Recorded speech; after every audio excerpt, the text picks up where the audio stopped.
Hello, hello, hello. Welcome back to another video. Today we are discussing a piece of Connecticut history. We will be diving into the first school for black girls in the entire United States.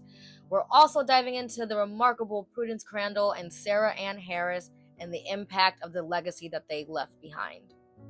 So, Prudence Crandall ran the Canterbury Female Boarding School, which eventually became Miss Crandall's School for Young Ladies and Little Misses of Color.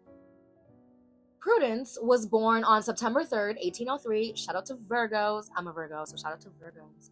In Hopkinton, Rhode Island, and raised within a Quaker family. Her parents, Pardon and Esther Carpenter Crandall, were farmers who preferred a quiet, simple life. She attended the New England Friends Boarding School, which was a school in Providence, Rhode Island, founded on Quaker principles. Her family had moved to Connecticut while she was still attending boarding school. Eventually, she had also moved to Connecticut, and initially, she taught the daughters of the town's wealthiest families.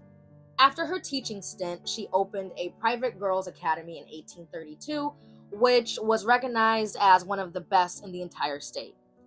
Eventually, she met a girl named Sarah, whose determination would change both of their lives, at the time for the worst, but proved to be for the better. Sarah Ann Major Harris was born April 16th, 1812. Shout out to Aries. Shout out to the Aries out there.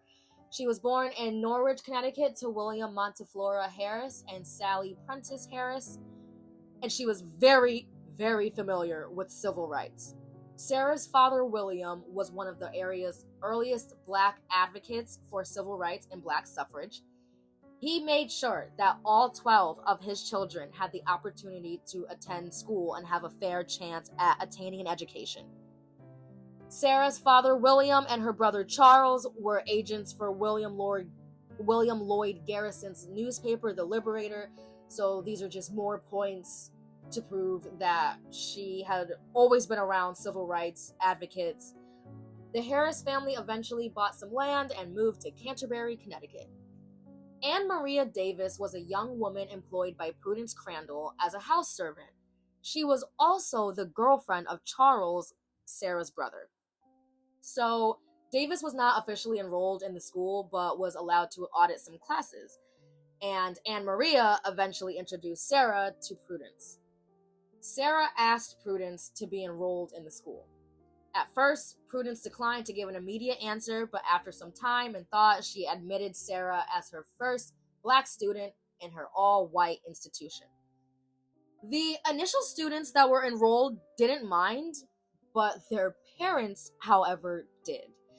Oh boy, did they. So the parents informed Prudence that they would withdraw support and their children should she keep Sarah at the school. Quote, "It might sink then, for I should not turn her out." End quote. Prudence Crandall.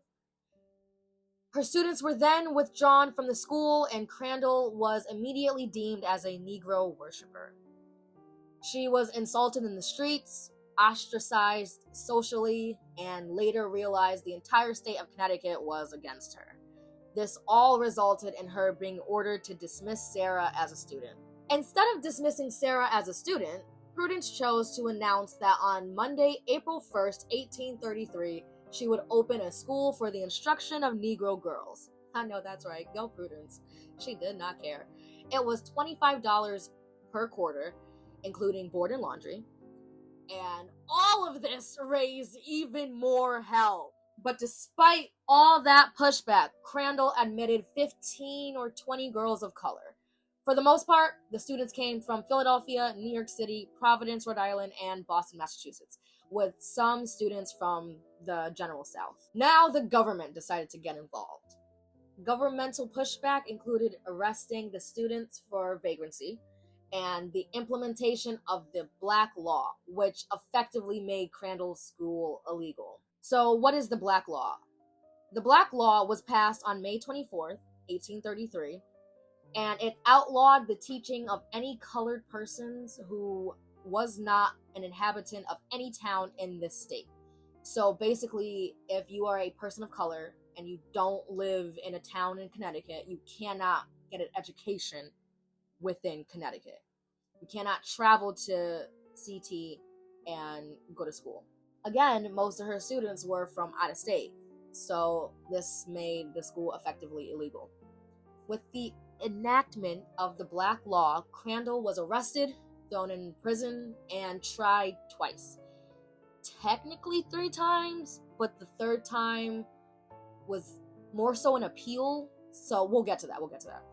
Her family and friends were forbidden under penalty of the law from visiting her. They were going to be subjected to heavy fines, so she was isolated from her family as well. During her 3rd trial, the Supreme Court of Connecticut reversed the lower court's decisions on grounds of insufficient evidence. She had always pled guilty. No.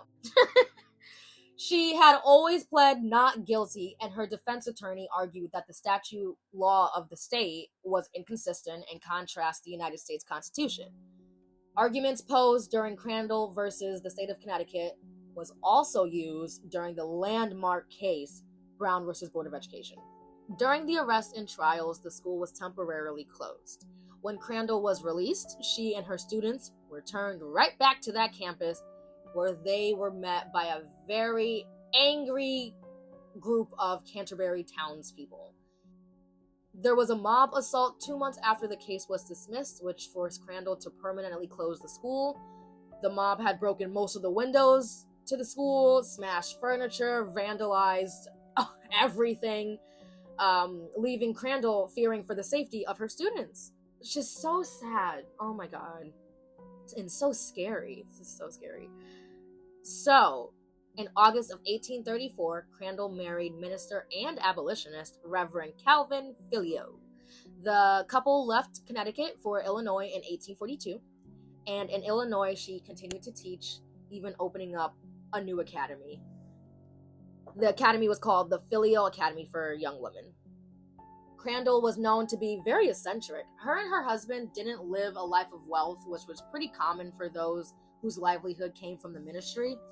But a little example of the type of person Prudence Crandall was, she was invited to a wedding and she used her lace window curtains to make a dress since she couldn't afford a new dress, which I just love that story. We love a resourceful woman, okay?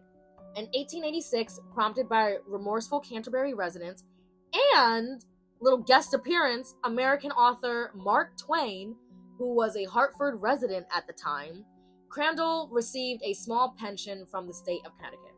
At age 62, she and her husband left Illinois, and after her husband had passed away in 1874, she moved to Elk Fall, Kansas, where she spent the remainder of her life. She passed away there January 28th, 1890. Whatever happened to Sarah Harris? So, by the time the Canterbury School had officially closed, Sarah had long moved on. She married George Fairweather, who was a blacksmith and of Black and Native American heritage. Sarah had given birth to her first child on September 9th, 1834, coincidentally the day the Canterbury School was mobbed after the trial.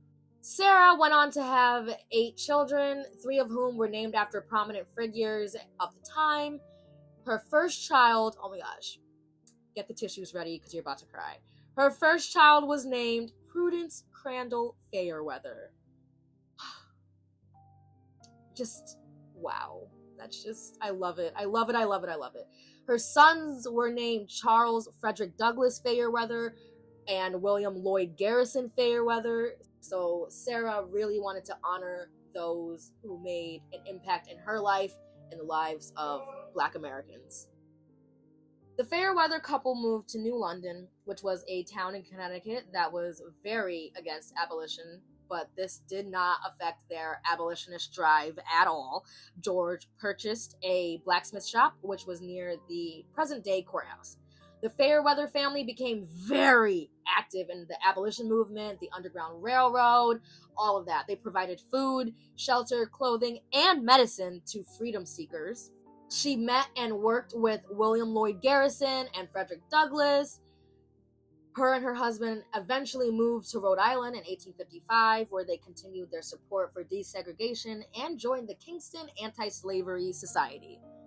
no matter where they were going to do what they could to make a difference and support the abolitionist movement. Over the years, Sarah Fairweather and Prudence Crandall remained in close contact. They corresponded often. Sarah had even traveled from Rhode Island to Kansas to visit Prudence. Sarah Fairweather passed away in 1878 at 66 years old. So, today, the former Canterbury Female Boarding School now houses the Prudence Crandall Museum.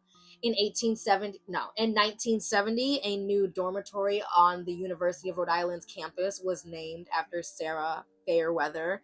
And as I previously mentioned, Prudence's case was referenced in Brown versus Board of Education, which led to the desegregation of schools nationwide.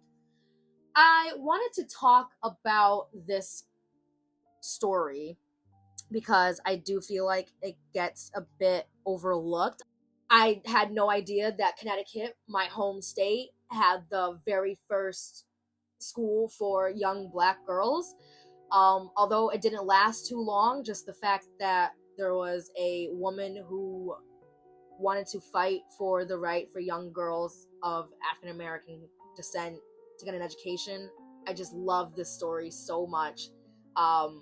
I also found Sarah's courage and bravery very admirable, going up to a white woman as a young Black girl, telling her that she wants to be a student at her school. I'm sure it wasn't the easiest ask, but she had the courage to ask anyways.